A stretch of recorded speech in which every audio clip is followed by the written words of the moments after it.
જય માતાજી મિત્રો, હું આજે આવ્યો છું ગરધરાવાળી આઈ શ્રી કુળદેવી માં ખોડિયાલમાના મંદિરે દર્શન કરવા માટે।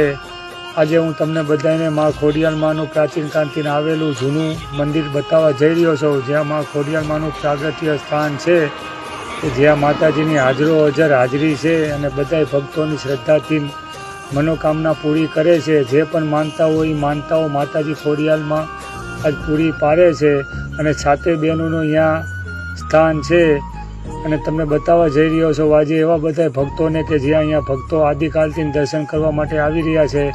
આ છે માતાજીનો ગુનો કે જ્યાં માતાજીનું વાહન મગર આદિકાલથી અહીંયા વાસ કરે છે અને ભાવિ ભક્તોને દર્શન પણ દે છે અને એમની રક્ષા પણ કરે છે। તમે જોઈ રહ્યા છો આ ગુનો જે આદિકાલ જૂનો છે અને આ માં ખોડિયાલમાનો પ્રાચીન કાળથી પથ્થર છે કે જેની હાજરો હજર છે। અને તમને લઈ જાઉં છું એમના નવા મંદિરે કે જ્યાં ઉપર ડુંગરા ઉપર એમનું મંદિર આવેલું છે અને આ જે છે એ માતાજીનું વાહન મગર છે અને બધા ભક્તોને દર્શન આપે છે। તમે જોઈ રહ્યા છો અમરેલીથી આવેલા વણઝારાઓ અહીંયા રાસ ગરબા રમી રહ્યા છે અને તમને દર્શન કરાવું છું માં ખોડિયાલમાના સાક્ષાત।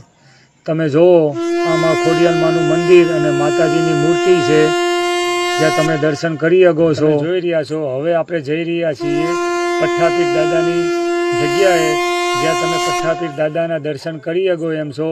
જો આ છે આપણે પઠ્ઠાપીર દાદાની જગ્યા અને હવે તમને બધાને એવી જગ્યા બતાવવા જઈ રહ્યા છો કે જ્યાંથી રા 9 ગણ એની સેના લઈને ગરધરા આવ્યો હતો અને માતાજી ખોડિયાલના આશીર્વાદ લીધા હતા અને માતાજી ખોડિયાલના આશીર્વાદ લઈને આ દરિયાને પાર કરીને બેનની રક્ષા કરવા માટે જઈ રહ્યો હતો।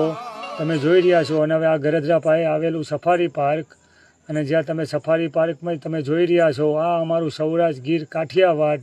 જય હો કાઠિયાવાડની, જય હો માં ખોડિયાલની।